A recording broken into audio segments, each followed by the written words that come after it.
አድርጎናልና ዛሬም ደግሞ እንዲህ ባለ መንገድ ድምፁን እንድንሰማ ስሙን እንድንቀድስ በቤተ መቅደሱ ሰብስቦናልና ስለዚህና ይህን ስለመሰለው ሁሉ ሁሉ ጊዜ እናመሰግነዋለን። ዛሬም ከፍ አድርገን እናመሰግነዋለን። ምስጋና ለሱ። ለዚህ እድል ጸጋ የበቃንባት የእርቅ ምልክታችን እናታችን እመቤታችን ከሰማይ በታች ከምድር በላይ ከፈጣሪ በታች ከፍጡራን በላይ ያለውን ምስጋና እናቀርባለን። ለእናታችን ለእመቤታችን ምስጋናችን ይድረስ። የቅዱሳን ጸሎታቸው የመላእክት ጥበቃ ተራዳኢነታቸው ከሁላችን ጋር ይሁን። ተሰብአ ወተሰቅል ፍጹም ሰው ሆነ።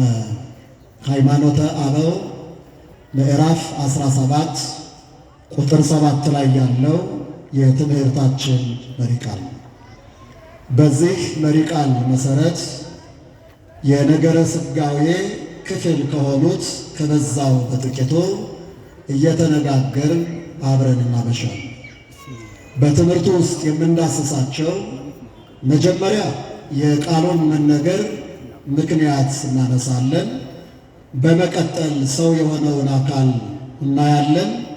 ሶስተኛ ለምን ሰው እንደሆነ ዋና ዋና የምንላቸውን ከአራት ያልበለጡ ነጥቦችን እንገኛለን። በመጨረሻ የትምህርቱን መልእክት ሰምተን ትምህርታችንን ተቀድናለን።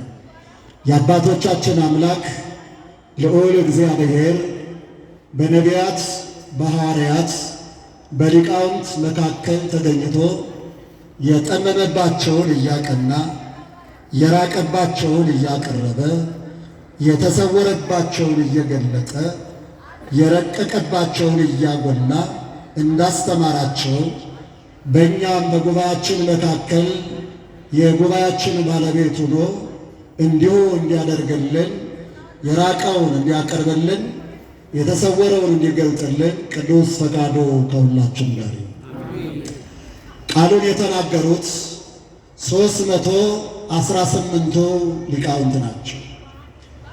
የተናገሩበት ዋና ምክንያት አርዮስ የተባለው ክፉ መናፍቅ መድኃኒታችን ኢየሱስ ክርስቶስን ከአብ ከባሕሪ አባቱ ከመንፈስ ቅዱስ ከባሕሪ ሕይወቱ አሳንሶ ፍጡር በባሕሪ መለኮቱ ብሎ በመነሳቱ ምክንያት አርዮስን ለማውገዝ በኒቅያ ተሰባስበው አርዮስን አውግዘው ለይተው ሃይማኖት አጽንተው አቅንተው ከተመለሱ በኋላ ስለ ነገረ ሥጋዌ አምልተው አስፍተው ከተናገሯቸው ቃላት መካከል አንዱ ፍጹም ሰው ሆነ የሚለው የአባቶቻችን በረከታቸው ከሁላችን ጋር። ውድ ወገኖቼ ያንን ጊዜ እነዚያ ሊቃውንት በምናባችሁ ሳሏቸው። እንዳሁኑ የተሳለጠ የትራንስፖርት ነገር የለም። በየብስ በእግራቸው በባህር በጀልባ ረጅም ዓመታትን ብዙ ጊዜያትን ተጉዘው የሃይማኖት ጉዳይ ሆኖባቸው የነፍስ ጉዳይ ሆኖባቸው የህልውና ጉዳይ ሆኖባቸው አንዳንዶቹም በየመንገዱ ሙተዋል፣ አንዳንዶቹም በየመንገዱ ቀርተዋል፣ አንዳንዶቹ ነፍሳቸውን ለአራዊት ሰጥተዋል። ከዚያ የተረፉት ኒቅያ ደርሰው ተሰባስበው ሃይማኖት አቅንተው ለእኔና ለእናንተ ውለታ የዋሉልን ሊቃውንት ናቸው። በረከታቸው በድጋሚ ከሁላችን ጋር እና እነዚህ ሊቃውንት በጣም ብዙ መጻሕፍት ጽፈዋል። በሃይማኖተ አበው ሰፊ ድርሻ ያለው እነዚህ ሊቃውንት ጽሑፍ ንግግር አለ። በቅዳሴው መካከል ከ14ቱ ቅዳሴያት አንዱ ሆኖ ሁልጊዜም የምንቀድስበት የምናመሰግንበት የእነሱ ክፍል አለ። የተናገሩት በእያንዳንዳቸው መዓት ነገር ነው። በጉባኤ በህብረት የተናገሩት ደግሞ ብዙ ነው። ለትምህርት አባቶቻችን ይህንን አምጥተውልናል። በሃይማኖተ አበው ይህን ቃል አግኝተናል። ሃይማኖተ አበው ቤተ ክርስቲያን ከምታውቃቸው፣ ከምትቀበላቸው፣ ከምታስተምራቸው 4 ጉባኤያት መካከል አንዱ ነው። ብሉይ ኪዳን አንዱ ጉባኤያችን ነው። አዲስ ኪዳን 2ኛው ጉባኤያችን ነው። ሊቃውንት 3ኛው ጉባኤያችን ነው። መነኮሳት 4ኛው ጉባኤያችን ነው። ምእመናን ሀብተ ወልድና ስመ ክርስትና እንዲኖረን በሕይወታችን በኑሯችን ክርስቶስን መስለን እንድንኖር የምንማራቸው በጣም ማንኛችን የምናውቃቸው መጻሕፍት እነዚህ ናቸው። ከ4ቱ ጉባኤያት መካከል 3ኛው ቁጥር የሚይዘው ሊቃውንት ነው። በመጻሕፍተ ሊቃውንት ወይም በጉባኤ ሊቃውንት መካከል ደግሞ ሃይማኖተ አበው ሰፊውን ድርሻ የሚወስነው ክፍል ነው። በሃይማኖተ አበው የብዙ ሊቃውንት ሐሳብ አለ፣ የብዙ ሊቃውንት ምስጢር አለ፣ የብዙ ሊቃውንት አገልግሎት አለ፣ የብዙ ሊቃውንት ምላሽ አለ። መድበል ነው፣ ስብስብ ነው ሃይማኖተ አበው። አበው የሚባሉት አባቶቻችን ሊቃውንቱ ናቸው። ነቢያቱ ሐዋርያቱ ናቸው። ጻድቃኑ ሰማዕታቱ ናቸው። መነኮሳቱ ጳጳሳቱ ናቸው። የነሱ ሃይማኖት የኛ ሃይማኖት ተዋሕዶ የምንለው ነው። ተዋሕዶ ሃይማኖትን የገለጡበት መጽሐፋቸው ያመኑበት የእምነት መገለጫቸው ሃይማኖተ አበው ይባላል።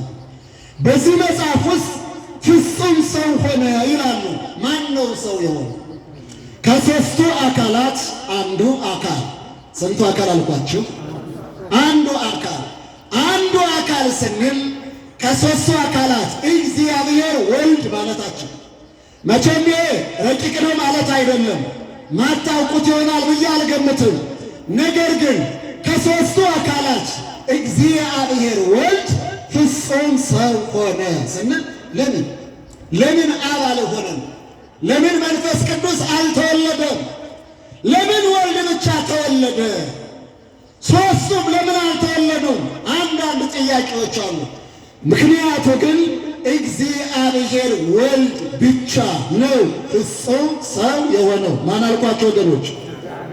ለምን በሉኝ። አብ ግብረ ወላዲ አስራጺነት ነው።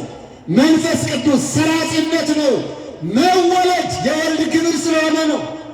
ከአብ የተወለደው ቅድመ ዓለም ቅድመ ዘመናት እግዚአብሔር ወልድ ነው።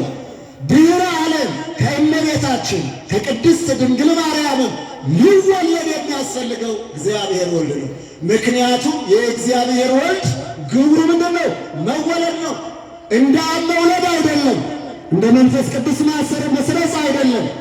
አብን ይወልዳል እንጂ አይወለድም። መንፈስ ቅዱስም ይሰርጻል እንጂ አይወለድም። መወለድ የወልድ ግብር ነውና በግብሩ እግዚአብሔር ወልድ ፍጹም ሰው ሆነ። ክብር ምስጋና ለስሙ አጠራሩ። ለምንድን ነው ሰው የሆነው ታዲያ ስንል 4 ዋና ዋና ነገሮችን እናነሳለን። የመጀመሪያው ፍጹም የሆነ በፍጡር የማይከናወን በምድራዊ ኃይል የማይሆን የሰው ልጆች ብዙ መሻቶች አሉ። መሻታችን ለመፈጸም እግዚአብሔር ወልድ ከሰማያት ወረደ፣ ከድንግል ተወለደ፣ በጎል ተጣለ፣ በጨርቅ ተጠቀለለ፣ በዮርዳኖስ ተጠመቀ፣ ጲላጦስ ተጠቋቆመበት፣ መስቀል ተዘጋጀለት፣ መቃብር ተማሰለት፣ መግነዝ ተዘጋጀለት። መድኃኒታችን በዚህ ሁሉ አለፈ።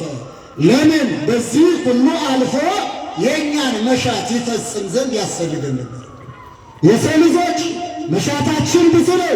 ሁለቱን ለምሳሌ ስናነሳ አምላክ መሆን፣ ጌታ መሆን፣ ፈጣሪ መሆን የሰው ልጆች አንዱ መሻታችን። አያቸው ወገኖች፣ ልባችን ትልቅ ነው። ራእያችን ትልቅ ነው። ሐሳባችን ትልቅ ነው። የሰው ልጅ እጅግ ረቂቅ የሆነ ውስብስብ የሆነ አስተሳሰብ ያለው ፍጥረት ነው።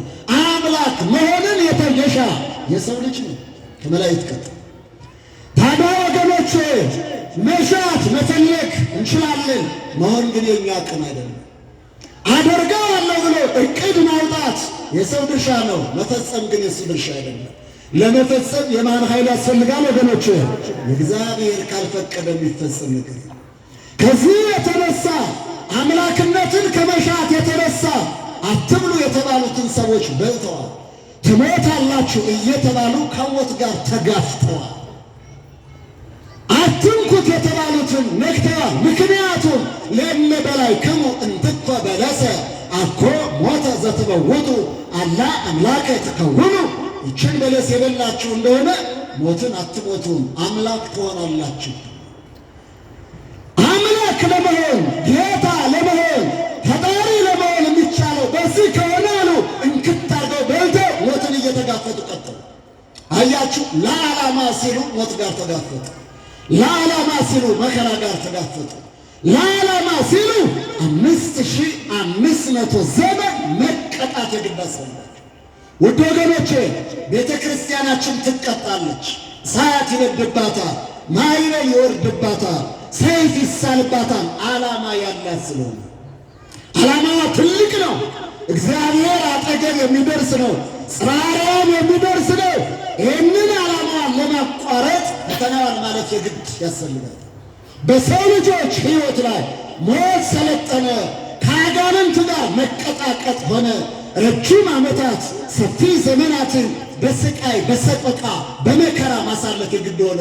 ይህን ሁሉ መከራ የተሸከሙት አምላክነትን በመሻት ይህንን እግዚአብሔር አየ። እግዚአብሔር የሁላችንን መከራ ይል። ከሞት ጋር እየተጋፈጥን አይደለ? ከመከራ ጋር እየተጋፈጥን አይደለ? ከስቃዩ ጋር እየተጋፈጥን አይደለ? ከአጋንንት ጋር እየታገልን አይደለ? እግዚአብሔር ይህንን ሁሉ ያየዋል፣ አየ እና ጊዜው ሲደርስ የዘመኑ ፍጻሜ በደረሰ ጊዜ የሰውን ልጆች መሻታቸውን ሊፈጽም አምላክ ከሰማይ ወረደ፣ ከድንግል በድንግልና ተወለደ፣ ፍጹም ሰው ሆኖ ተገለጠ። ምስጋና ለስሙ አጠራሩ። ለምን? የሰው ልጅ መሻት ለመፈጸም። ያኔ እግዚአብሔር ወልድ ሰው ሲሆን በማኅፀነ ማርያም ሲጸነስ በድንግል ማርያም ማኅፀን ሲያድር ከልዕልና ወርዶ በእመቤታችን ማኅፀን ከሥጋዋ ሥጋ ከነፍሷ ነፍስ ሲነሳ የሰው ባህሪ አምላክነትን ይሻ ጌትነትን ይሻ የነበረው የእኛ ባህሪ ፍጹም አምላክ ሆነ። ቢያርጎ ነው መሻታችን የተፈጸመ። ይሁላችሁ ከዚህ ስኬት ለመድረስ ግን በመካከል ያለው ውጣ ውረድ እዩት። ረጅሙን ዓመት ተመልከቱት። የፈተናውን ጊዜ አሳልፉት፣ እዩት ወገኖች። ሰው የሚሻውን ለማግኘት ምን ያህል ፈተና እንዳላያችሁ እናንተ በጎ መሻት ያላችሁ ወገኖቼ፣ ቀና አስተሳሰብ ያላችሁ ወገኖቼ፣ መንፈሳዊ ራእይ ህልም ያላችሁ ወገኖቼ፣ መቼም ቢሆን የማትረሱት እውነት ልንገራችሁ፣ ትደርሳላችሁ።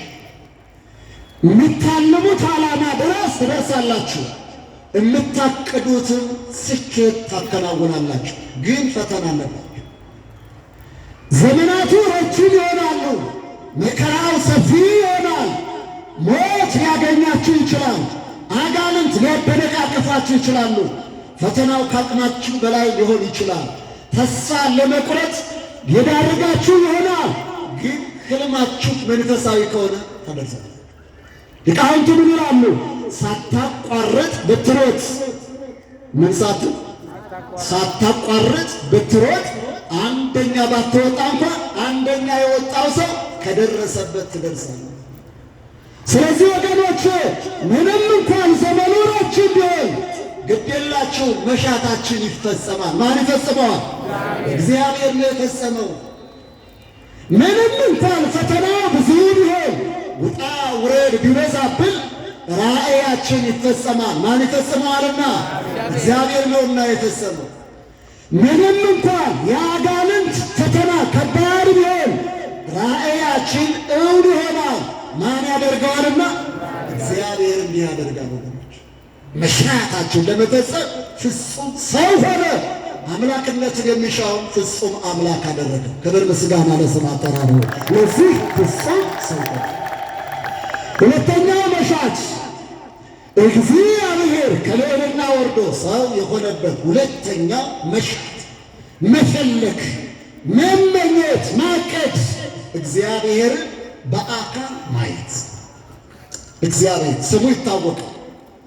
እግዚአብሔር ባህሪው ይታወቃል በመጠኑ ለእኛ በሚገባ ልክ ቸርነቱ፣ ፍቅሩ፣ ይቅርባይነቱ፣ ተታይነቱ፣ መሐሪነቱ እግዚአብሔር ይታወቃል።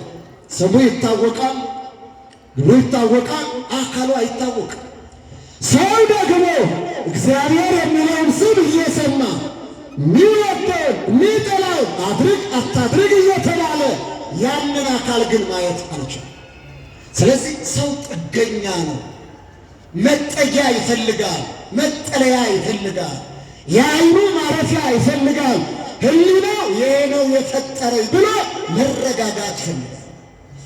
ይሄ በሰው ጠባይ ብቻ አይደለም፣ በመላእክትም ያለ ታስታውሳላችሁ።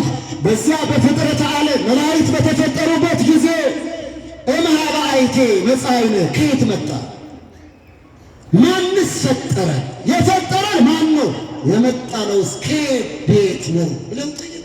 ሁከት ሆነ፣ ብጥብጥ ሆነ። የፈጠራቸውን ፍለጋ የመጡበትን ፍለጋ አላገኙም። ያኔ ነበረ ስሩቱ የሳተው። ወደ ላይ ቢያይ ሌላ የለም፣ ወደ ታች ደግሞ ከሱ በታች ናቸው። ይህማ እኔ ነኝ የፈጠርኳችሁ አለ። አልሆነም። ገብርኤል ያኔ ኃይሉን አነሳ። የፈጠረንን ከየት እንዳመጣን የሚያውቀው ፈጣሪ እስከምናገኝ በያለንበት እንረጋጋለን። ሁላችንም ያረጋጋል። የመላክ ወገኖች እንረጋጋ። ይህን ድምፅ ሰምተው የተረጋጉት ናቸው። ዛሬ ታቦት ጽላት ቀርጸን የምናከብራቸው፣ ድርሳናቸውን ጽፈን የምንማርባቸው፣ በሕይወታችን የምንገለገልባቸው፣ ይህን ድምፅ ሳይሰሙ የወደቁት ናቸው የምንደነቃቀፍባቸው። ለዓላማችን እንቅፋት የሆኑት መንገዳችን ላይ የቆሙት በእኛና በእግዚአብሔር በእኛና በፍቅር በእኛና በሰላም በእኛና በሕይወት በጤና መኖር መካከል ሆነው የጨለማ መጋረጃ ሆነው ሲያደነቃቅፉን የሚለው አያቸው ወገኖቼ። የእግዚአብሔርን ድምፅ የማይሰማ መልእክተኛዎቹን የማይሰማ እንቅፋት የሚሰሙት አያችሁ በክብራቸው ሲገለጡ እነዚያ መላእክት ገብርኤል የፈጠረልን እስክምናየው ድረስ እንረጋጋ፣ ተረጋጉ። የብርሃን ጎርፍ አፈሰሰና ፈጣሪነቱን ገለጠላቸው። ምስጋና ይግባው አምላካችን። በመላእክትም ዓለም ነበረ ነው እያልኳቸው ያለሁት። የሰው ደግሞ ይጸል እግዚአብሔር አካሉ ምን ይመስላል? ጥቁር ነው፣ ቀይ፣ ረጅም ነው፣ አጭር፣ ወፍራም ነው፣ ቀጭን፣ መጠኑ ምን ያህላል? በምን መንገድ በምን መልክ ልናየው እንችላለን? የህሊናቸው መበጣበጥ እግዚአብሔርን በአካል ማየት፣ ህሊናን ማሳረፍ የሰው ልጆች ሌላው መሻት። ከዚህ የተነሳ ትልልቆቹ ድንጋዮች አምላክ ሁኑን ተብለው ያውቃሉ። ዛፎቹ አምላክ ናቸው ተብለው ቂሌ ተቀብተዋል። ነፋሳቱ ጋር አብረው ነፍሰዋል። ዋይዝቱ ጋር አብረው ፈሰዋል። ብርሃናት ጋር አብረው ተመላልሰዋል። ፀሐይን አምላክ ብለው የተካተሉ፣ ጨረቃን አምላክ ብለው የተሸወዱ፣ ከዋክብትን አማልክት ብለው የተንኮታኮቱ መዓት ፍጥረታት ነው። ይህም አልበቃቸው አለ። በተለያዩ ምስላ ምስል ቅርጻ ቅርጽ እያቆሙ ለዚያ ይሰግዱ ይመለከቱ እንደነበረ በበዛው ታሪክ ታነባላችሁ። ገኖች ይህ ሁሉ ጭንቀት ማረፊያ ፍለጋ ነው፣ መጠጊያ ፍለጋ ነው፣ መደገፊያ ፍለጋ ነው። እግዚአብሔርን በሚታይ ነገር መፈለግ። ይህን ሁሉ እያደረጉ ምናላቸው እግዚአብሔር ከእኔ በቀር ሌሎች አማልክት አይሁኑልኝ፣ ከእኔ በቀር ሌሎች አማልክት አይሁኑልኝ። አምላክ ማን ብቻ ስለሆነ ሌላ አምላክ የለም። ዛፉም አምላክ አይደለም፣ ድንጋዩም ሊሆን አይችልም፣ ብርሃናቱም ማያቱም ሊሆኑ አይችሉም። ስለዚህ ሌሎች አማልክት አታምልክ አለ፣ ተከለከሉ። እና የት እንድረስ? ሊቁንም እስራኤል ሙሴን እንዲህ ብለው ይነግሩታል። ሙሴ ወይ እግዚአብሔርን አምጣ። የት ነው ያለው እግዚአብሔር? ምን ይመስላል እግዚአብሔር? አምጣ፣ እግዚአብሔርን አሳየ።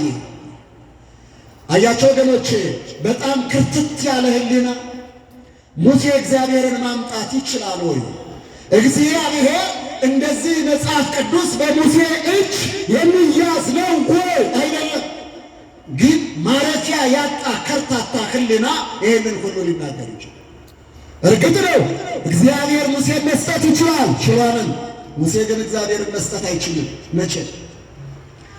ሙሴ የሕዝቡን ጥያቄ ይዞ ወደ እግዚአብሔር አመለከተ። አርአየኒ ገጸከ፣ ፊትህን አሳየ። ሕዝብም ፊትህን ማየት ይፈልጋሉ፣ እኔም ያንተ ባለሟል መባል ይታወቅ ዘንድ ፊትህን ማየት እሻለሁ አለ። ሙሴ ሳይቀር የእግዚአብሔርን ፊት ማየት ነው። አልተቻለም፣ ይቻል አይደለም። በኋለኛው ዘመን ሰው ሆኜ ሥጋ ለብሼ እታያለሁ፣ አሁን አትችልም፣ ተዘጋ።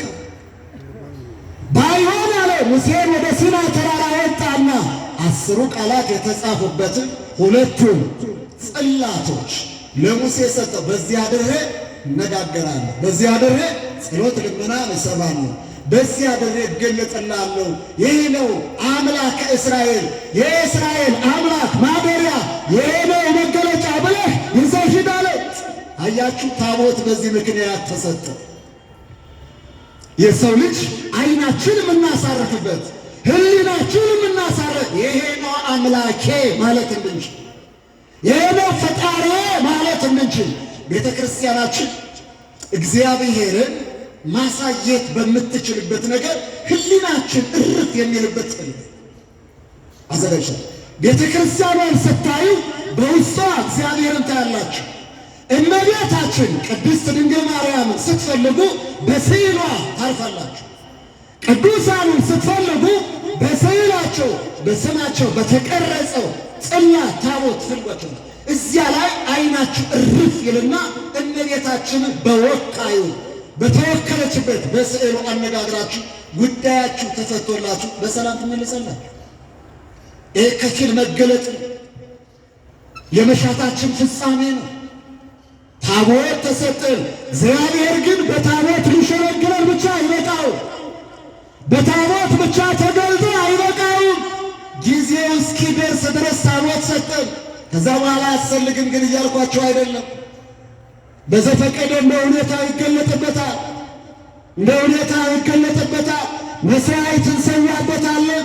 ርስ ወይን አስገብተን ሥጋ በመለኮት አድርገን የምንቀበለው በዚህ ሰውተን ነው ወገኖች።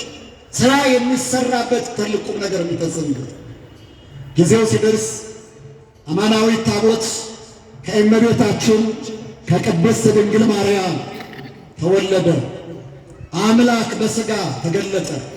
በሁሉ የመላ እግዚአብሔር፣ ሁሉም በመሃል እጁ የያዘ እግዚአብሔር፣ ሁሉ በሱ የሆነ እግዚአብሔር፣ ያለ እርሱ ምንም የሆነ የሌለ እግዚአብሔር፣ ይህንን ዓለም ካለመኖር ያመጣው እግዚአብሔር፣ መጠኑ ይህን ያህላል፣ ስፋቱ ይህን ያህላል የማይባለው እግዚአብሔር 3 ኪሎ ግራም ያለው ሕፃን ሆኖ ተገለጠልን። ክብር ምስጋና ለስሙ ተገለጠ። የምንፈልገው እግዚአብሔርን ማየት ነበር። እግዚአብሔርን በሥጋ አየን። 3 ኪሎ ግራም ያለው ሕፃን ሆኖ አየን። በእመቤታችን እቅፍ ሆኖ አየን። የእመቤታችን ጡት ይዞ ሲጠባ አየን። በጎል ተጥሎ በጨርቅ ተጠቅሎ አውራ ጣቱን ታስሮ ነገ ቀራንዮ የሚያደርገውን እያሳየን አየን። በዚያ በብርድ ወራት እግዚአብሔርን በርዶት ቆጽለ በለስን ለብሶ አየነው፣ ቅጠል ለብሶ አየነው። ያንን ዳግማ ያንን አዳምን ፈርቶ በለስ ቅጠል ስር የተሸሸገው ያንን አዳም ሲክስለት አየነው። ያ የበደለው ሰው የለበሳትን በለስ ቅጠል ለብሶ ተጎናጽፏል። ራቁቱን የከበለባትን እርቃኑን ከድኖ አየነው። እነዚያ እንስሳት እስትንፋሳቸውን ሲገብሩለት አየን። የሰማይ መላእክት ንጉሣቸው በዚህ ሰው ሆኗልና ቦታ ቀይረው ከሰማይ ቦታቸውን ቀይረው ቤተልሔምን ኢዮ ራማ ኤረር አድርገው ሲያመሰግኑ በአዲስ ምስጋና ሰማናቸው። በሰማይ የነበረው ከፀሐይ ከጨረቃ በላይ የነበረው ብርሃን በቤተልሔም ተገልጦ ቤተልሔም መላዋ ብርሃን ሲሆን ተመለከትን ወገኖች። ኖሎት ከመላእክት ጋር በአንድ ምስጋና በአንድ እምነት ስብሐት ለእግዚአብሔር በሰማያት ወሰላም በምድር ስምረቱ ለሰብእ እያሉ ሲያመሰግኑ አየናቸው። በሰማይ አምላክ ለሆነው ሰው፣ በምድር ሰው ለሆነው አምላክ ምስጋና ይገባል እያሉ አያቸው። እግዚአብሔርን አየነው። እንስሳቱን ጭምር እግዚአብሔርን አዩት። አራዊቱ እግዚአብሔርን አዩት። ምድሪቷ እግዚአብሔርን፣ ውሃዎቹ እግዚአብሔርን አዩት። አምላክ እግዚአብሔር ድንጋይ ሁሉ እግዚአብሔርን አየው። አያችሁ፣ የዮርዳኖስ ውሃ ሲሸሽ የነበረው እግዚአብሔርን አይቶ ነው። ተራሮች ሲዘሉ የነበሩት ፈጣሪያቸውን አግኝተው ነው። የቢታንያ ድንጋዮች ሆሳዕና በአርያም እያሉ ሲያመሰግኑ የነበሩት ፈጣሪያቸው ስለሆነ ነው። ምስጋና ይግባው። ከቤት እዛ ድንጋይ እናንስም፣ እናመሰግናለን ወገኖች። በጣም የሚገርመው እግዚአብሔር ለሚያምኑት ተገለጠ፣ ለማያምኑትም ተገለጠ። ለሐዋርያት ተገለጠ፣ ለአይሁድም ተገለጠ። ለሚክዱት፣ ለሚሰቅሉት፣ ለሚቸነክሩትም እግዚአብሔር ተገለጠ። እግዚአብሔርን በሥጋ ዓይኖች ሁሉ አዩት። ኃጢአተኛዋ ዓይን ሳትቀር፣ በደለኛዋ ዓይን ሳትቀር፣ አመፀኛዋ ዓይን፣ ተንኮለኛው ሰው ሳይቀር እግዚአብሔርን ማየት ቻለ። ምክንያቱም ሰው እግዚአብሔርን ማየት ይናፍቅ ነበር። አያችሁ ወገኖች፣ ማየት የምትፈልጉት ምን ይሆን? መዳሰስ የምትፈልጉት ምን ይሆን? ማግኘት የምትፈልጉት ምን ይሆን? ይኸውላችሁ የሰው ልጅ ማየት የሚፈልገው እግዚአብሔርን ነበረ። ማረፍ የሚፈልገው እግዚአብሔርን ማየት ሲችል ነውና የጊዜ ጉዳይ ሆነና አዩት። ግድ የላችሁ ወገኖች፣ ማየት የምትፈልጉት እግዚአብሔርን አይደል? ታዩታላችሁ፣ እናየዋለን። ማየት የምትፈልጉት ድንግል ማርያም ቢሆን እናያታለን። መላእክትን ቢሆን እናያቸዋለን። ገነትን፣ መንግሥተ ሰማያትን እናያቸዋለን። ግን ጊዜ ይፈልጋል። ውጣ ውረድ አለ፣ ፈተና አለ። እነዚህ ፈተናዎች እኛን የሚያደናቅፉ አይደለም፣ የሚያስቀሩ አይደሉም። ለማየታችን ግን ጉልበት ናቸው፣ መሰላል ናቸው። በመከራው ተራምደን፣ በፈተናው ተሻግረን፣ ጥረን ተጣጥረን፣ ከአጋንንት ጋር ታግለን ይታይ ዘንድ ፈቃዱ የሆነውን እግዚአብሔርን በዓይናችን እናየዋለን። ለዚያ ማን ያበቃናል ወገኖቼ? አያችሁ፣ ለዚያ ነው ያበቃ። ሐዋርያው ቅዱስ ጳውሎስ እንዲህ ይላል፣ አሁን በድንግዝግዝ እናያለን፣ ከእውቀትም ከፍለን እናውቃለን። በኋላ ግን የሚያየንን እንደሚያየን አድርገን እናየዋለን፣ የሚያውቀንንም እንደሚያውቀን አድርገን እናውቀዋለን። ያኔ ዓይኖቻችን ይረጋል፣ ሕሊናችን ያያል። አያችሁ ወገኖች፣ ተስፋ እንዳትቆርጡ። እግዚአብሔር ለእኛ ሊያሳየን የሚፈልገውን ሳያሳየን ምንም አይነት ኃይል አይከለክልም። ሞት እንኳን ቢሆን አያስቀርም። ሙሴ ሙቶ ነበረ። ፊትህን ላይ እወዳለሁ እያለው ቀጠሮውን ሰምቶ ኪዳኑን ሰምቶ ሞት አንቀላፋ። ናባው ተራራ ላይ ቀረ። ሰው ሲሆን ሥጋ ሲለብስ ግን በናባው ያንቀላፋውን ሙሴን ቀስቅሶ ከሲኦል ነፍሱን አምጥቶ አዋህዶ ደብረ ታቦር ላይ በሥጋ ተገለጠለት። አየው፣ ሙሴ ከሞት ተነሳ። አያችሁ፣ እግዚአብሔርን ለማየት ሞት እንኳን አይከለክልንላችሁ። እግዚአብሔርን ለማየት ረጅም ዓመታት እንቅፋቱን አያስቀርም። የጊዜ ርዝማኔ 500 600 እዚያም በላይ 1000 ዓመት ብንኖር እንኳን አያችሁ፣ ራሱን ሊገልጥልን እስከ ወደደ ድረስ ማንም ያስቀር። የፊታችን የካቲት 8 የምናከብረው አንድ በዓል ልደተ ስምዖን ነው። ስምዖን 500 ዓመታትን በዚህ ምድር አስቆጥሯል። 500 ዓመታት እግዚአብሔር ዕድሜ የሰጠው የሚጠራጠረው የነበረ ግን እግዚአብሔር ታያለህ ብሎ ኪዳን የሰጠው ነገር እግዚአብሔርን የሚያይበት እግዚአብሔርን እስኪያይ ድረስ ረጅም ዓመታት ተጨምሮለት ቆየ። ከነዚህ ዓመታት መጨረሻ ላይ ቤተ መቅደሱ መጣ። እግዚአብሔርን አገኘው፣ ታቀፈው። የ30 ዓመት ወጣት ሆኖ ታደሰ። ማዳኑን ትልግናውን አየ። ክብር ምስጋና ለስሙ ይሁን። ስለዚህ እግዚአብሔርን እናያለን። አባቶቻችን ሐዋርያት፣ አባቶቻችን ሊቃውንት ይህን አይተዋል። ሐዋርያት ጋር ከኃጢአተኞቹ ጋር ተቀምጠው ኃጢአተኞች እያዩት በማዕዳቸው ተሳተፉ። ስለዚህ ወገኖቼ እግዚአብሔርን አየነው፣ ከእርሱም ጋር በላን ጠጣን። ያየነው ጌታ ነው፣ ያየነው ፈጣሪ ነው፣ ያየነው መድኃኒት ነው፣ ያየነው ሕይወት ነው። ስለዚህ ለእሱ ክብር ምስጋና ይገባል ብለው ቅዱስ እግዚአብሔር፣ ቅዱስ ኃያል፣ ቅዱስ ሕያው ዘይመውት እያሉ የሚያመሰግኑት በቅዳሴው መካከል የምናመሰግነው ይሄ ነው። ዛሬ እያንዳንዳችን ክርስቶስን እናየዋለን። አንደኛ በምናባችን እንደተሰቀለ ሆኖ ተስሏል፣ እናየዋለን በምናባችን። በአይምሯችን ውስጥ አለ። ሁለተኛው በካህኑ አድሮ ሲባርከን እናየዋለን። ሶስተኛ በመምህራኑ አድሮ ሲያስተምረን እናየዋለን። አራተኛውና እጅግ በጣም የሚገርመው የሚበላ ሥጋ ሆኖ የሚጠጣም ደም ሆኖ ከቤተ መቅደሱ ሲቀዳ ከቤተ መቅደሱ ሲቆረስ እናገኘዋለን፣ እንበላዋለን፣ እንጠጣዋለን። አያችሁ ወገኖች፣ በዚህ ልክ እግዚአብሔርን ማየት ችለናል። ምስጋና ይድረስ። ውድ ወገኖች፣ ይህ የሆነው ግን ከዘመናት በኋላ ነው። ይህ የሆነው ከብዙ መከራ በኋላ ነው። የመከራዎች ውጤት ይሄ ነው። አንድ ነገር እስኪ ላሳያችሁ። አሁን ምቹ ጊዜ ላይ አይደለም ያለነው። ምድሪቱ ለኛ ምቹ አይደለች። ሕይወት ለኛ ምቹ አይደለም፣ ተመራጭ አይደለም። ብዙ ሰው ሞት ይሻላል ይላል። ብዙ ሰው በዚህ ሀገር መኖር አይመርጥም። ምናልባትም አንዳንድ ሰዎች ሲኦል እንኳን ብትሆን ከዚህ ኑሮ አትከብድም ሲሉ ይሰማል። ግን የዚህ መከራ ውጤት ምን እንደሚሆን ትጠብቃላችሁ? የዚህ ፈተና ውጤት ምን እንደሚሆን ጠብቃችሁ? አያችሁ፣ እግዚአብሔርን ሊያሳየን ይችላል። ክብሩን ሊያሳየን ይችላል። ቅድስናውን ሊያሳየን ይችላል። መንግስቱን ሊያወርሰን ይችላል። ከመከራ በኋላ ያለው ውጤት የተሻለ ነው። ይህንን ማን ያደርጋን አላችሁ? እግዚአብሔርን ያደርጓል። ወገኖቼ መሻት ነበረን እግዚአብሔርን ማየት፣ ክርትት ማለት ነበረ እግዚአብሔርን ለመዳሰስ።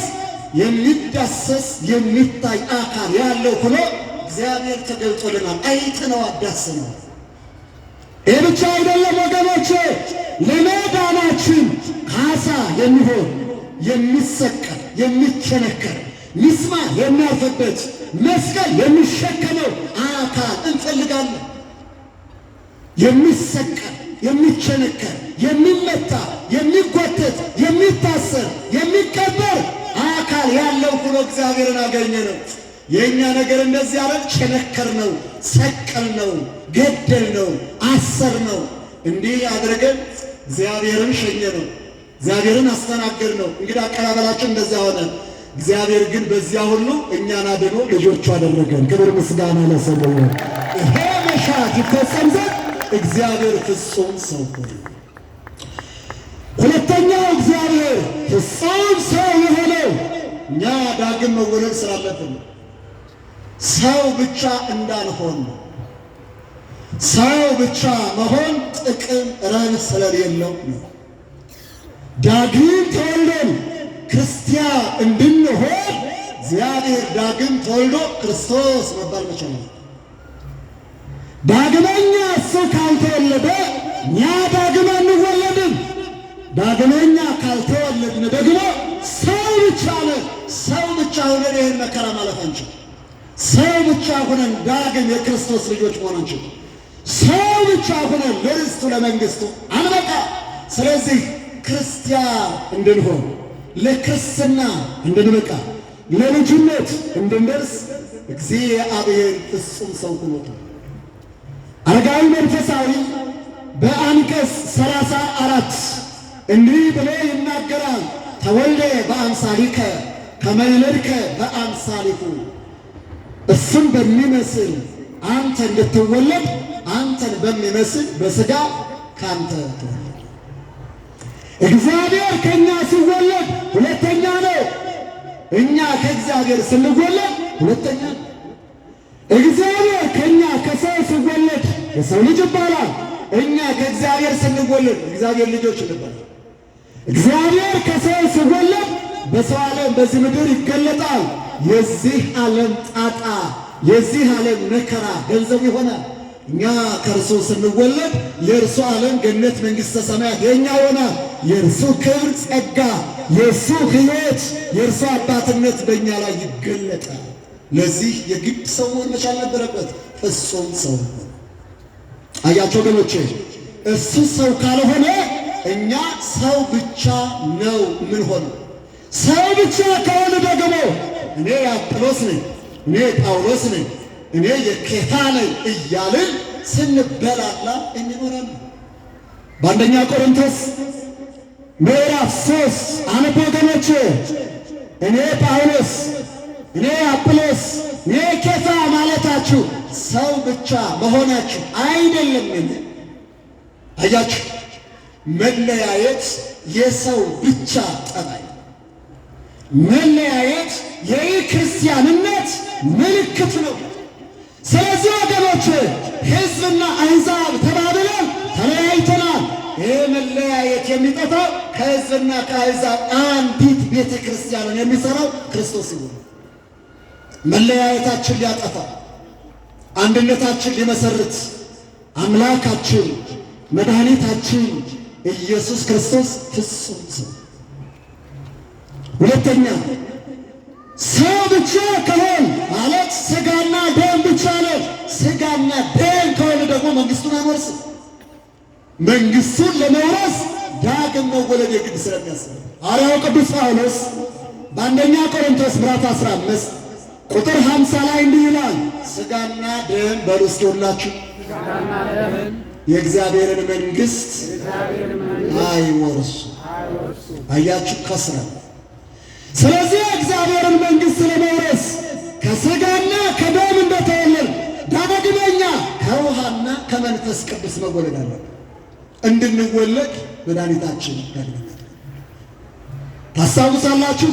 ኒቆዲሞስ የተባለው ሐዋርያ ሌሊት ወደ ክርስቶስ መጥቶ ሲማር ከእግዚአብሔር ተልከህ እንደመጣህ እናውቃለን፣ እግዚአብሔር ከእርሱ ጋር ከሆነለት ሰው በቀር አንተ የምታደርገው ሊያደርግ የሚችል ከቶ የለም እያለ ያደንቃል። ክርስቶስ ግን ወደ ቁም ነገሩ ይወስደዋል። ዳግመኛ ልትወለዱ ያስፈልጋል። መምህር በማድነቅ የምትወረስ መንግሥተ ሰማያት የለችም። ትምህርት በማድነቅም የምትወረስ መንግሥተ ሰማያት የለችም። እውነት ነው፣ የለም። መምህራንን ማድነቅ አግባብ ነው። ነገሌ ይምጡልን መልካም ነው። ነገሌ ካልሆኑ መብታችሁ ነው። ትምህርታቸው ማድመጥ ማድነቅ መብታችሁ ነው። በማድነቅ ግን መንግሥተ ሰማያት የለም የሚላችሁ ፈጣሪያቸው ምንድነው? መንግሥተ ሰማያት ለመውረስ ዋጋው ምንድነው? ዳግም መወለድ። ለኒቆዲሞስ ጭንቅ ነው። ሰው ካረጀ ከሸመገለ በኋላ ወደ እናቱ ማኅፀን ተመልሶ እንደገና ሊወለድ ይችላልን ይላል። አይደለም፣ እንደሱ አይደለም። ከሥጋ የተወለደ በሉላችሁ ሥጋ ነው። በቃ ሥጋ የእግዚአብሔርን መንግሥት አይወርስም። ምን ማለት ነው? ጥጃ ነው ማለት ነው። እንስሳ ነው ማለት ነው። ለእንስሳት የተፈጠረች እንስሳት የሚወርሷት ዓለም የለች። እንስሳት ለዚህ የተፈጠሩ አይደሉም። ስለዚህ እግዚአብሔር መንግሥት የሚወርሰው ማን ነው? ከመንፈስ የተወለደ ነው። ሐዋርያው ቅዱስ ዮሐንስ ይላል እግዚአብሔር መንፈስ ነው ይላል። እግዚአብሔር ምንድን ነው? ስለዚህ ከመንፈስ ከእግዚአብሔር የተወለዱት እነሱ ናቸውና የእግዚአብሔር መንግሥት የሚወርሱት እንዲህ ይላል። እንኪያ ከማን ነው? ከመንፈስ የተወለደው ግን መንፈስ ነው፣ እግዚአብሔርን የሚመስል ነው። ስለዚህ እግዚአብሔርን የሚመስሉ እግዚአብሔራዊ ጠባይ፣ እግዚአብሔራዊ ባህሪ፣ እግዚአብሔራዊ ክብር ያላቸው እንዲሆኑ እግዚአብሔር የግድ ሰው ሆነ። ሰው ሆኖ ሰው አደረገ። ሰው ሆኖ ዳግም ወለደ። ሰው ሆኖ ክርስቲያን አደረገ። ሰው መጀመሪያ ለ7 ዓመታት የነበረው ንጽሐ ጠባይ እንደገና የምናገኘው ክርስቶስ በመወለዱ ከእርሱ ዳግም ስንወለድ በመካከል የተበላሸውን ጠባያችንን የተበላሸውን ሕይወታችን እንደገና አድሰ እንደገና ተወልደን መጀመሪያ ከበደል አስቀድሞ የነበርንበት ያንን 7 ዓመታት የነበርነውን ጸጋ ክርስቲያናዊ ጠባይ ልጅነት እንደገና የምናገኝበት ይህን ልጅነት አግኝተን ለመንግሥቱ እንድንበቃ ወራሾቹ እንድንሆን መከራውን እንድናልፈው ለክብር እንድንበቃ አምላካችን ፍጹም ሰው ሆነ። አያቸው ወገኖች፣ ዳግም ለመወለድ የእግዚአብሔር ልጅ ለመሆን እግዚአብሔርን አባታችን ሆይ በሰማያት የምትኖር ስምህ ይቀደስ ብሎ ለማክበር ለመጥራት በመካከል ያለው ፈተና ግን እዩት። በመካከል ያሳለፍነው ጭንቅ እዩት። የዚህ ሁሉ ውጤት፣ የዚህ ሁሉ መጨረሻ፣ የዚህ ሁሉ መደምደሚያው ግን እኛ የእግዚአብሔር ልጆች እግዚአብሔር የእኛ አባት ከዚያ የአባታችን የእግዚአብሔር መንግሥት ወራሾች ሆኖ ለመንግሥቱ መብቃት ነው። ለዚህ አምላካችን ፍጹም ሰው ሆነ። ሦስተኛው መድኃኒታችን ሰው የሆነበት ነጥብ የዲያብሎስን ቁራኝነት ለማጥፋት። የማንን ቁራኝነት አልኳችሁ? ዲያብሎስ ተቆራኝቶን ይኖራል፣ ተዛምዶን ይኖራል፣ በሰውነታችን ውስጥ ይኖራል። በሰውነታችን ውስጥ ደም እንደሚኖር፣ አጥንት እንደሚኖር፣ ሥጋ እንደሚኖር እንደ ሥጋ ተጥፎ እንደ ደም ለጥፎ እንደ አጥንት ተገትሮ እኛ ጋር ይኖራል። በኦሪት ዘፍጥረት ምዕራፍ 3 ቁጥር 15 ላይ በዘርሽና በዘር መካከል ጠላትነትን አደርጋለሁ፣ ራስ ራስህን ይቀጠቅጣል፣ ሰኮና ሰኮናን ትቀጠቅጣለህ አለ እግዚአብሔር። በዚያች በበለሷ ምክንያት ከዚያች ቅጽበት ጀምሮ አንድ ሰው ሲጸነስ ዲያብሎስ አብሮ ይጸነሳል። በወንዱ ዘርና በሴቷ ደም ተከፍሎ በአንዲት ሴት ሕፃን ሲጸነስ ሰው ሲሰራ ሰው ብቻውን አይጸነስም። ዲያብሎስ አብሮ ይጸነሳል። አንዲት ሴት በዚያን ዘመን ክርስቶስ ተጸንሶ እስከሚወለድበት ድረስ ስትጸንስ የምትጸንሰው ሰው ብቻ አይደለም፣ ዲያብሎስን አብራ ትጸንሳለች። 9 ወር ከ5 ቀን አንዲት እናት ጸንሳ የምትኖረው ሰው ብቻ አይደለም፣ ሴት ወይም ወንድ አይደለም፣ ዲያብሎስን አብራ ትጸንሳለች። ምክንያቱም በዘር ይቆራኛል። ስትወልድ አመጣ የምትወልደው ሰው ብቻ አይደለም፣ ዲያብሎስን አብራ የምትወልደው። በጣም የሚያመው ነገር በራሷ ዲያብሎስ አለ፣ በጽንሷ ሌላ ዲያብሎስ አለ። ሁለት አጋንንት መካከል ነው አራስ ሆና የምትወጣው። ያችን የወለደችውን ልጅ ወልዳ ስታጠባ የምታጠባው ልጅ ብቻ አይደለም፣ ጋኔን አብራ ታጠባለች። የምታዝለው አብራ ጋኔን ነው፣ የምታሳደገው አብራ ሰይጣን ነው። ልጅ የምትለው ጋኔኑን ጭምር ነው። ሲጸነስ አብሮት ይጸነሳል፣ ሲወለድ አብሮት ይወለዳል። ሲያድግ ከደግነት ወደ ክፋት እያለው ከእምነት ወደ ክህደት እየወሰደው ከእግዚአብሔር የራቀ ለዲያብሎስ የቀረበ አድርጎ ቁረጥ ስለው የቆረጠ፣ ግደል ስለው የገደለ፣ አመንዝር ስለው እያመነዘረ ዲያብሎስ ያዘዘው ልክም አድርጎ ሰፍሮ እየፈጸመ አንዳንድ ጊዜ ደከመኝ ሰለቸኝ ቢል እንኳን እየረገጠ እየቀጠቀጠ አንተ የላሜን ልጅ የአውራው ውላጅ አይደለህምን እያለ እንዲህ አድርጎ ይኖር። የዲያብሎስ ቁርኝት ነው የወገኖች። ሲሞትም አይበቃው፣ ክፉ ጠላት ሞቶም አይተው የሞተውን አስከሬን ይደበድባል። ክፉ ጠላት አይተው የሞተውን አስከሬን እሳት ያቃጥላል፣ ይጎትታል። አያችሁ የዲያብሎስ ስራ።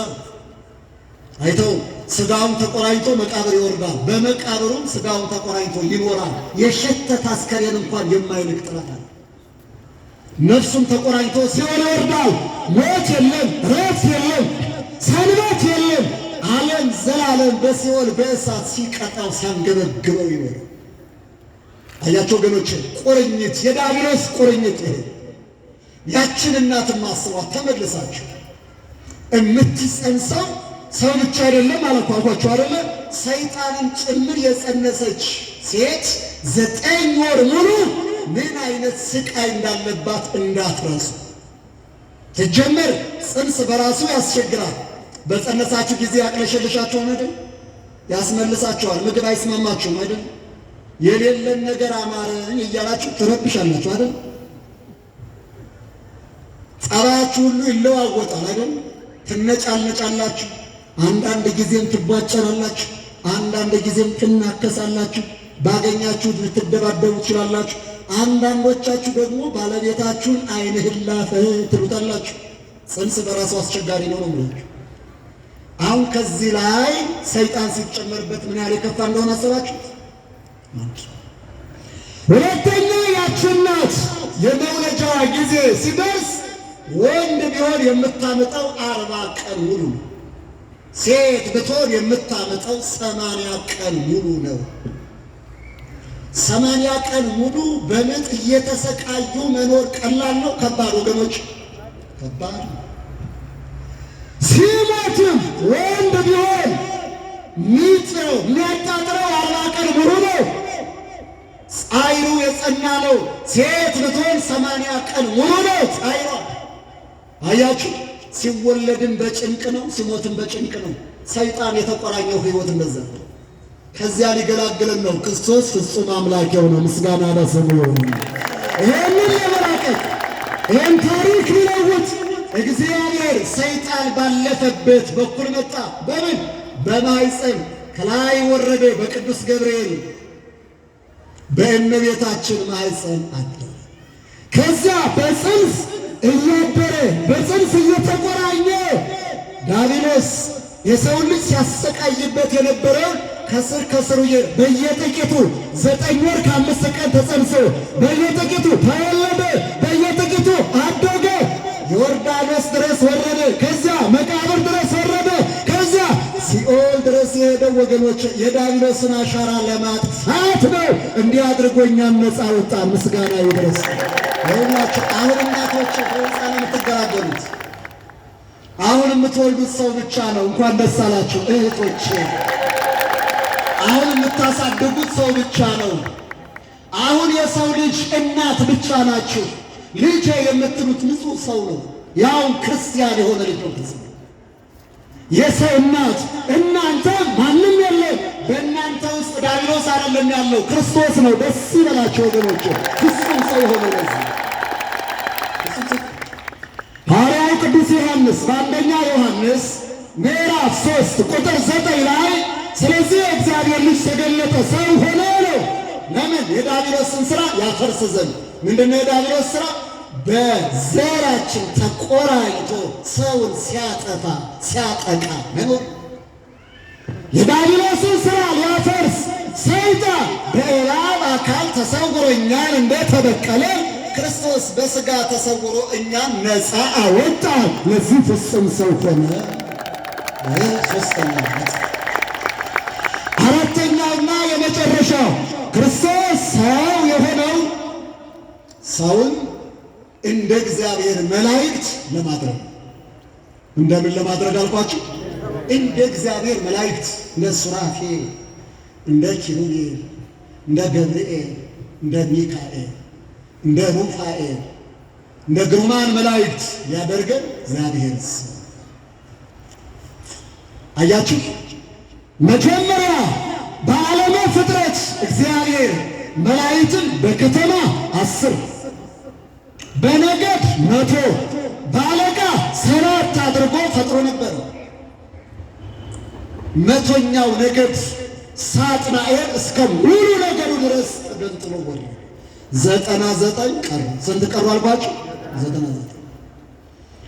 ያንን ፕሮጀክት 100 ለማድረግ በሦስተኛው ቀን በዕለተ ዓርብ በነግ ሰዓት የሰው ልጅ ከአራቱ ግብራት ከእሳት፣ ከነፋስ፣ ከውሃ፣ ከመሬት ልቅም ያለ ምጥን ያለ ግሩም የሆነ እግዚአብሔርን የሚመስል ልዩ የሆነ ፍጥረት ሰውን ፈጠረ። እኛ ተፈጠርን ምዕመናን፣ እንኳን ደስ አላችሁ። በዕለተ የተፈጠረው ለምንድን ነው? 100ኛ ነገድ ሆኖ ስሙን ለመቀደስ ክብሩን ለመውረስ ነው። ሦስተኛ መቃርያን ምዕራፍ 2 ቁጥር 15 ላይ እንዲህ ይላል፣ ወሶበ ኢያእኮትኮ አንተ ለዘፈጠረከ እነፋስ ወነድ ፈጠረ ክየንቴከ 70 ዝማሬ ወይም 70 ዘማሬ እማይ ወእመሬት እምነፋስ ወእሳት። ሳጥናኤል አላመሰግንም ባልክ ጊዜ አንተን ባደረ ጨለማ ጠቅልሎ ጥሎ በአንተ ስፍራ የሚያመሰግን የምስጋና ሰው ግሩም የሆነ ፍጥረት ሰውን ከአራቱ ግብራት ከእሳት፣ ከነፋስ፣ ከመሬት፣ ከውሃ ፈጠረ።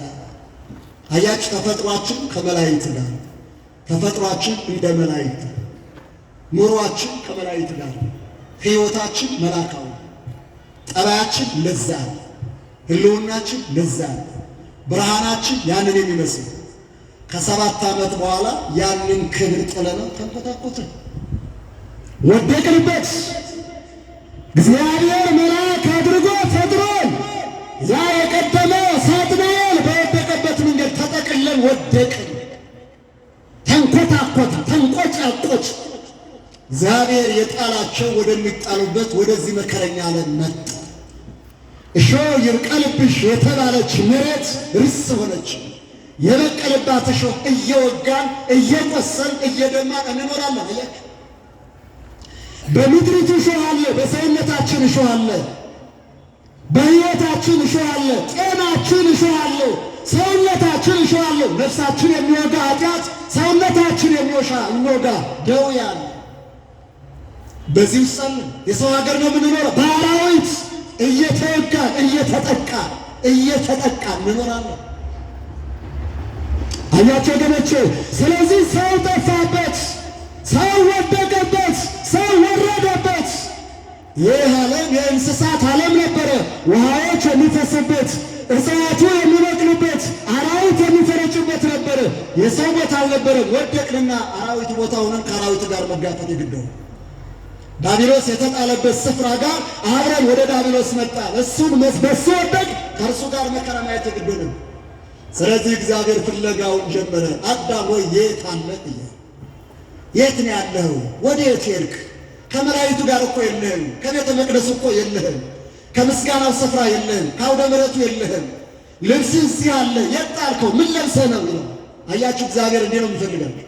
ከቤተ መቅደሱ ስትጠፉ፣ ከአውደ ምሕረቱ ስትጠፉ፣ ዝማሬያኑ ጋር አብራችሁ ከሚዘምሩት ስትጠፉ፣ ወንጌል ከሚሰሙት ጋር ተገንጥላችሁ ስትጠፉ፣ የት ሄደሽ ነው ልጄ? ይፈልግሻል እግዚአብሔር። የት ሄደህ ነው ልጄ? እግዚአብሔር ይፈልጋል። የሚቆርቡት ጋር ተሰልፈህ ሲያጣህ፣ ማለት የሚቆሙት ጋር እግዚአብሔር ሲያጣህ፣ ቆመው እግዚኦ ተሳለን እያሉ ከሚቀድሱት ጋር አንተን ሲያጣህ፣ ልጄ የት ሄደህ ነው ይላል። ወንጌል የሚሰማበት ጊዜ ላይ አንተን ሲያጣህ፣ አንቺን ሲያጣሽ እግዚአብሔር ፍለጋ ላይ ነው ያለው። አያችሁ፣ እኛ እግዚአብሔርን ለማየት ክርትት እንዳለ ሁሉ እግዚአብሔር ደግሞ እኛን ለማግኘት ክርትት ብሏል። በየበረሃው ተንከራተዋል። በግብፅ በረሃ ተንከራተዋል። እኛን ፍለጋ ነው ወገኖች። ምስጋና ለስም አጠራሩ ይሁን። ፈላጊ አለ። ሰው የለኝም ወገን፣ ዘመድ የለኝም፣ ገንዘብ የለኝም አይኑርሃ። ምን ያደርግልሃል? እግዚአብሔር ካለን አይበቃንም ወገኖች? ከገንዘብ በላይ ገንዘብ፣ ከአባት በላይ አባት፣ ከዘመድ በላይ ዘመድ። አያችሁ፣ ዘመድ እኮ አንተ ስትሞት አልቅሶ ነው ወደ መቃብር የሚሸኝህ። እግዚአብሔር ግን አንተ ስትሞት አልቅሶ መቃብር ድረስ መጣና መቃብር ላይ ቆሞ ተነሳ አልዓዛር አልዓዛር ናውጣ ብሎ ከሕይወቱን ያጎናጸፋ እሱ አይሻልም? አይሻልም?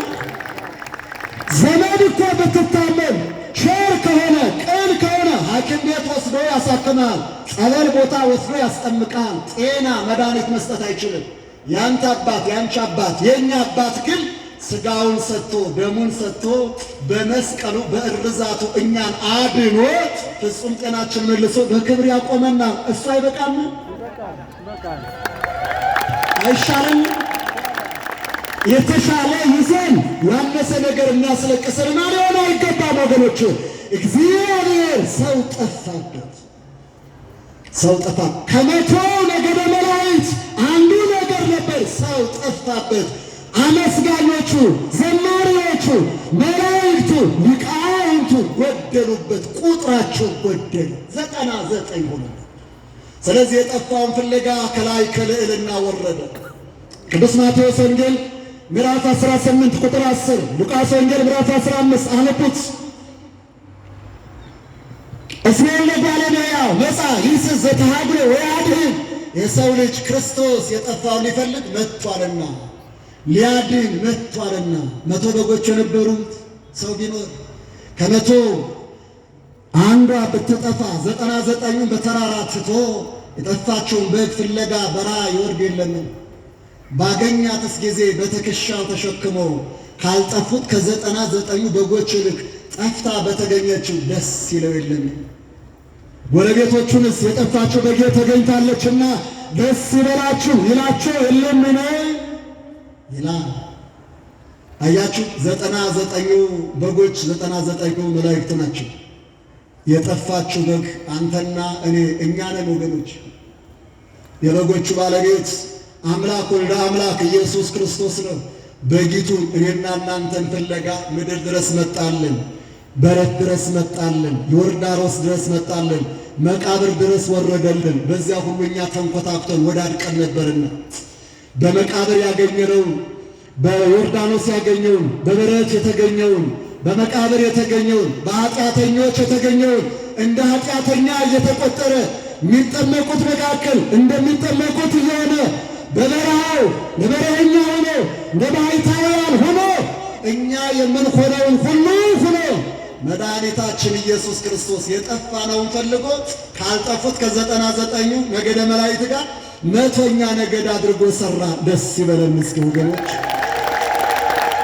አሁን የመጨረሻ ክብራችን ይሄ መጀመሪያ 100 መላእክትን ፈጠረ። ሲጎድል ሰውን ተካ።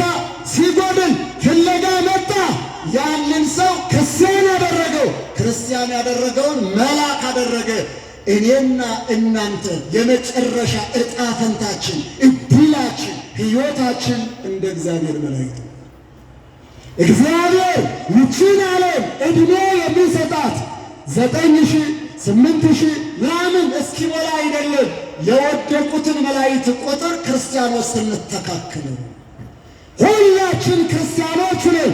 ክርስቲያኖቹ የመላእክትን ቁጥር አስተካክለን የወደቁት መላእክቱ 100 ሲሞሉ ይቻላል። ምንም አትሰራም፣ ያሳልፋታል።